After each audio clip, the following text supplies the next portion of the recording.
Roma 15. Kita yang mempunyai iman teguh harus menolong orang yang lemah keyakinan untuk memikul beban mereka. Janganlah kita lakukan hal-hal yang menyenangkan hati kita saja. Sebaliknya, setiap orang daripada kita harus menyenangkan hati saudaranya bagi kebaikannya, supaya imannya menjadi semakin teguh. Kita berbuat demikian kerana Kristus pun tidak memikirkan kesenangan dirinya sendiri.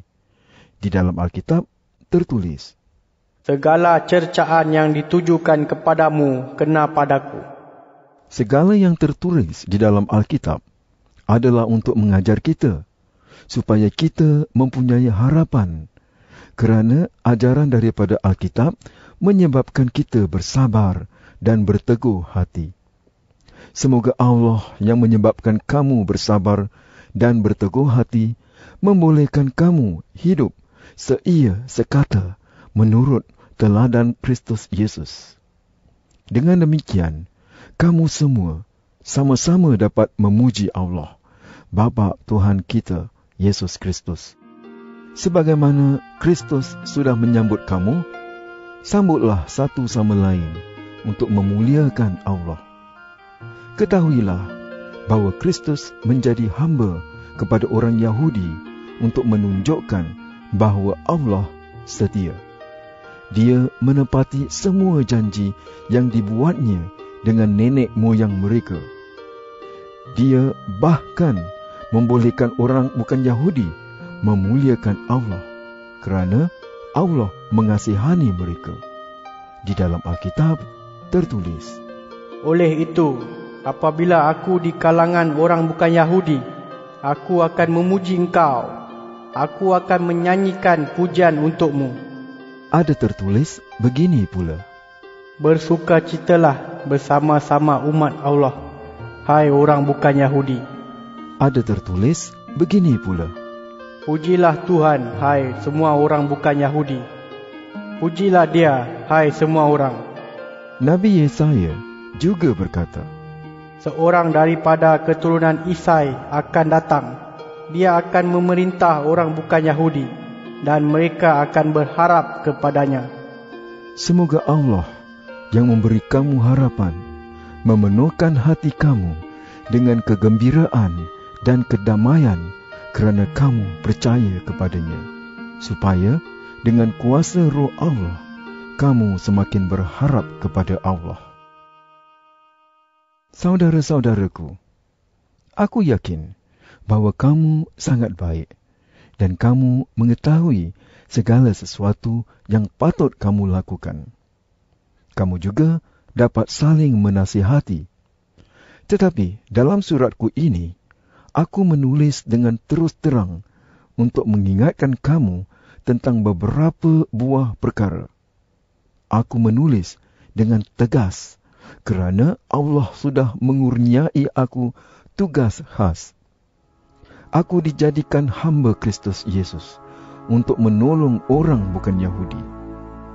Aku melakukan tugas seorang imam sewaktu aku mengkabarkan berita baik daripada Allah, supaya orang bukan Yahudi menjadi sebagai suatu persembahan yang menyenangkan hati Allah dan yang ditahbiskan kepadanya oleh Roh Allah. Kerana aku bersatu dengan Kristus Yesus, aku berbangga dengan kerjaku untuk Allah. Aku akan berani berkata-kata dan hanya tentang apa yang sudah dilakukan oleh Kristus melalui aku, supaya orang bukan Yahudi taat kepada Allah. Hal itu dilakukan dengan kata-kata dan perbuatan, dengan keajaiban dan mukjizat, serta dengan kuasa Roh Allah.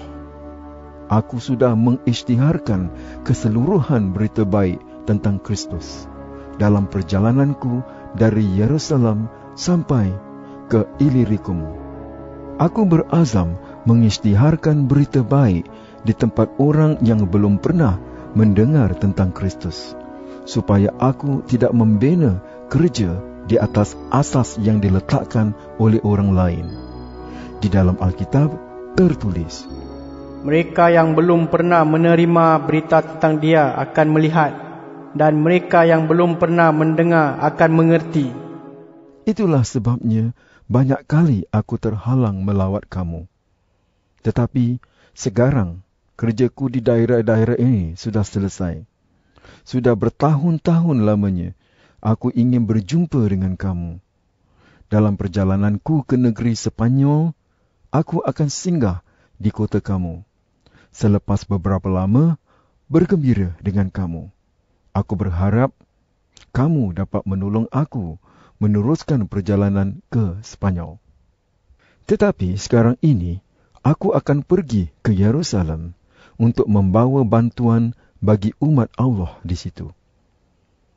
Jemaah di Makedonia dan Akhaya dengan sukacita membuat keputusan untuk memberikan derma kepada saudara-saudara yang miskin di kalangan umat Allah di Yerusalem.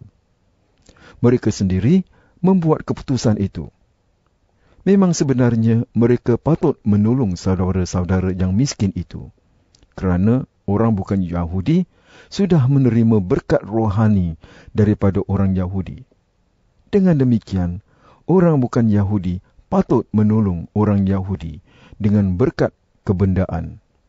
Apabila aku menyelesaikan tugas itu dan menyerahkan semua wang derma itu kepada mereka, aku akan berangkat ke negeri Sepanyol dan akan melawat kamu dalam perjalanan ke sana. Apabila aku datang kepada kamu, aku akan berkongsi berkat yang berlimpah-limpah daripada Kristus dengan kamu. Demi Tuhan kita, Yesus Kristus, dan demi kasih yang dikurniakan oleh Roh Allah, aku menggesa kamu supaya berdoa dengan tekun kepada Allah bersama-sama aku untukku. Berdoalah supaya orang di Yudea yang tidak percaya kepada Yesus Kristus tidak mencederakan aku, dan supaya umat Allah di Yerusalem senang hati dengan apa yang aku lakukan untuk menolong mereka. Kemudian, jika diperkenankan Allah, aku akan datang kepada kamu dengan penuh kegembiraan, dan lawatan itu akan menggembirakan dan menyegarkan aku. Semoga Allah, sumber kedamaian kita, menyertai kamu semua. Amin.